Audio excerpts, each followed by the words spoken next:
প্রিয় দেশবাসী, ভাই বোনেরা, ডেয়ারি সেক্টর, পোল্ট্রি, ফিশারি, কৃষি এই নিয়ে যারা কাজ করছেন সবাইকে জানাই আমার আন্তরিক শুভেচ্ছা ও সালাম। আসসালামু আলাইকুম।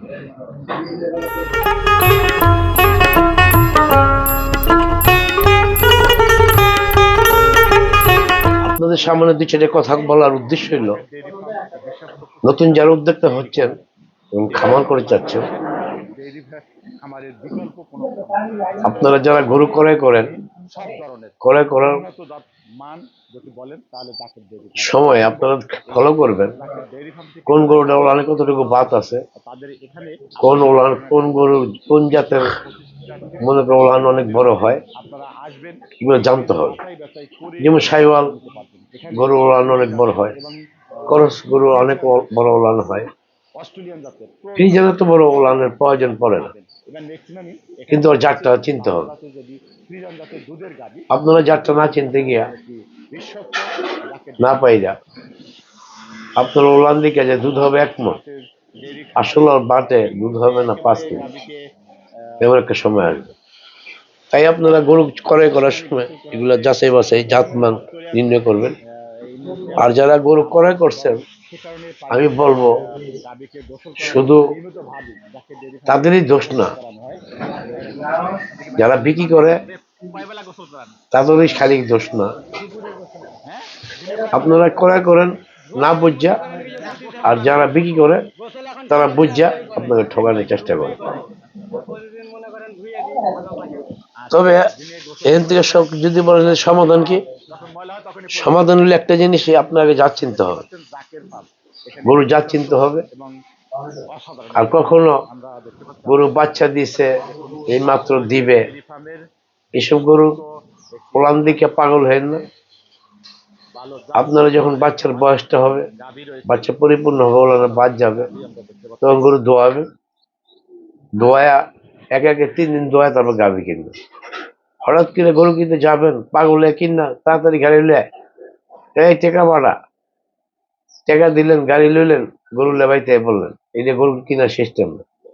গরু কেনার সিস্টেম হলো আপনার ওর জাতমান দেখবেন, ওর বাচ্চারা দেখবেন, ওর দোয়াবেন, বাচ্চা দুধ খায় কেমন, গরুটা খাওয়ালা কেমন, গরুর চাউনি ঠিক আছে কিনা, গরুটা মনে করছে পশম গুলো মিল আছে কিনা, ওরা হাঁটায় দেখবেন পাওয়া মা ঠিক আছে কিনা, বাচ্চারা ঠিক মতো দুধ খায় কিনা, পরিপূর্ণ সুস্থতা আছে কিনা, এই ফলো করে গাভী ক্রয় করবেন। তাইলে আশা করি ঠকবেন না। বাচ্চার বয়স 15-20 দিন হইলে ভালো। আর প্রেগনেন্ট গাভী কিনলে আপনার 8 মাস 8.5 মাসের পর আর যায় না, 8 মাসে থাকলেই ভালো গাভীর গরু কিনতে হইলে। যেহেতু এগুলো আপনারা ফলো করবেন না, গরু কিনবেন, অনেক বাইরে গিয়ে মনে কাটতে হবে। প্রবাসী ভাইয়েরা যারা প্রবাসে আছেন, তারা শুধু গরু দেখে ছবি দেখে পাগল হয়ে যান না, কোন গরু কি বোঝেন না, খালি গরু কিনবেন। খালি মোবাইলে অনেক বিরক্ত করে যে ভাইকে ছবি পাঠান, ভাই গরুর দাম কত, এই গরু এইভাবে ভাই গরু কিনা যায় না। মোবাইলে গরু কিনা আপনারা পরবাস টাইপটা কি আমি বুঝি। আপনার এই করুণ ইতিহাস, এই কষ্ট করে টাকা কামায়া আপনারা মনে করছে টাকাগুলো নষ্ট করেন। আমি আপনাকে বলবো, যদি আপনাকে বুঝেন না কেউ দেশের বাড়ির মধ্যে লোক থাকে, তাদেরকে পাঠাই দিবেন, যেখানে হোক বুঝিন না লোক, আর নাইলে বাদ দিবেন। গরু পালতে মনে করেন লস খাবেন, এই টাকাগুলো নষ্ট করেন না। হাজার হাজার মানুষ আমার কাছে খুব কাঁদে যে আঙ্কেল ফার্ম করছিলাম, এই অবস্থা, আমি তো শেষ হয়ে গেলাম, মার খেয়ে গেলাম। এইভাবে মনে করছে প্রতারণা হইয়া অনেকে নিঃশেষ হয়ে গেছে। এই নিঃশেষ থেকে বাঁচতে কি, আপনি দেশে আসেন, টাকা কামে আসেন, দেশে এসে মনে করছে বুঝা হই না 10টা খামারে গিয়া এই গরুর জাতমান পরিচয় হইয়া তারপর আপনার দয়া করে গরু ক্রয় করবেন, নিজে খাটবেন, নিজে দেখশন করবেন, নিজে মনে করেন সমস্ত ট্রিটমেন্ট থেকে শুরু করে সমস্ত সবকিছু নিজে জানা থাকতে হবে। গরু রোগ কি রোগের কি লাগবে কিনে না আসবে সেই জানা থাকতে হবে, তাইলে আপনি খামারে লস খাবেন না।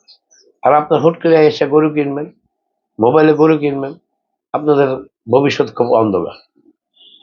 আমরা আসেন যারা মনে করেন গরু পালতে চান, উদ্যোক্তা আছেন, সবাই মিলে কাঁধে কাঁধ রেখে হাতে হাত রেখে আমরা এই সেক্টরে এগিয়ে নিই। আমাদের দেশ থেকে মনে করেন দুধের মাংস লাভ করি। আমরা মনে করছে মুরগিতে মনে করছে আমরা লাভ করি, মাছে আমরা লাভ করি, কৃষিতে আমরা লাভ করি। তাইলে সে মনে করেন দেশটা ডেভেলপ হবে। আসেন আমরা সবাই মিলেমিশে, দেশটা আমার, আপনার, আমাদের সকলের, দেশটাকে কিভাবে বাঁচানো যায় আর আমরা কিভাবে এমন করে খেটে পড়ে আমরা খেয়ে পড়ে বাঁচতে পারি। এই দেশটা মনে করেন যদি মনে করেন যে অথচ আমি শুধু বেঁচে থাকবো, অন্যকে বাঁচানোর কোনো প্রয়োজন নাই, তাইলে ভাই আপনি একদিন বাঁচবেন না। ভাবতে হবে যে ঘুষ বাণিজ্য থেকে মুক্ত করতে হবে দেশটা। আর মনে করা হচ্ছে আমলাদেরকে মনে করা হচ্ছে আমলারা সচেতন হইতে হবে, দেশটা দেশপ্রেমিক হইতে হবে, তাইলে আমরা বাঁচতে পারবো।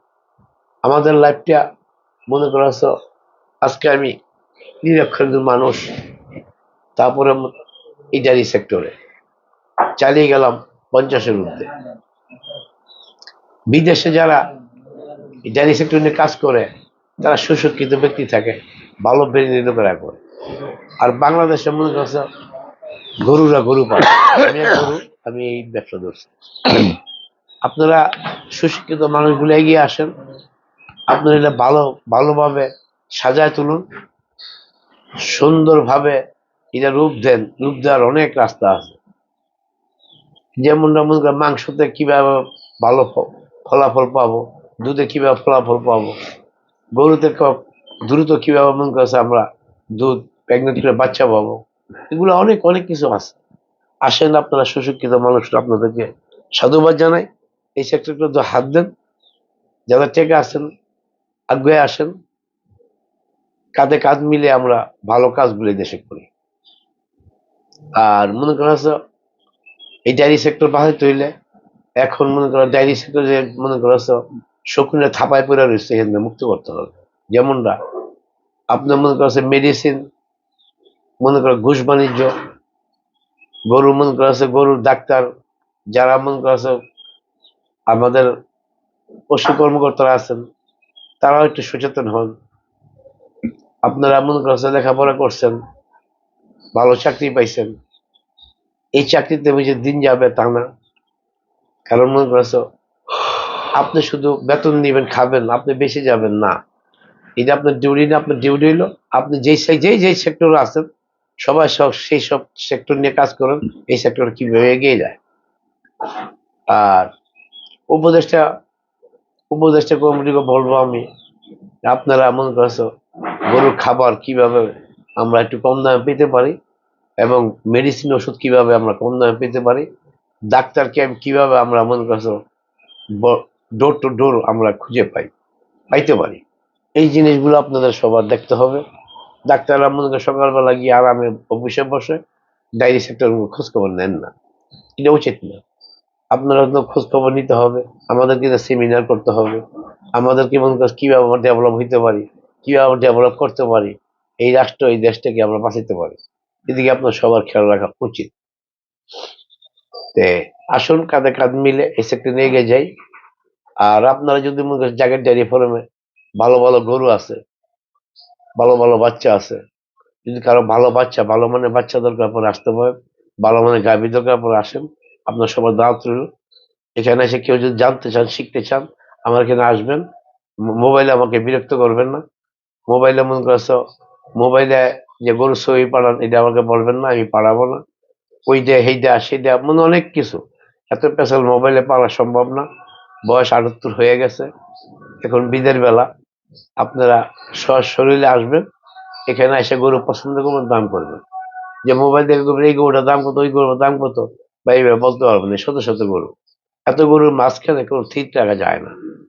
আপনারা রাগ করবেন না, আপনারা যদি প্রয়োজন মনে করেন জায়গার ডেয়ারি ফার্ম থেকে গাভী আনবো, আসতে পারেন। গায়ের জায়গার ডেয়ারি ফার্ম বাচ্চা নিতে পারেন, কিন্তু মোবাইলে বিরক্ত করবেন না। আর আমি বলবো যেমন করছো এই যে আমি যেখানে বসে আছি, এটা হলো জায়গার ডেয়ারি ফার্ম, এটা হলো সানার ঘাট। কলাতিয়া কেরানীগঞ্জ ঢাকা। আপনারা এই ঠিকানায় আসবেন, এই ঠিকানা আসবেন, নাইলে অন্য সাথে মনে করেন আমার মোবাইল একটু কষ্ট কম দিবেন। সবার কাছে অনুরোধ রইল। এই বলে শেষ করছি। আসসালামু আলাইকুম।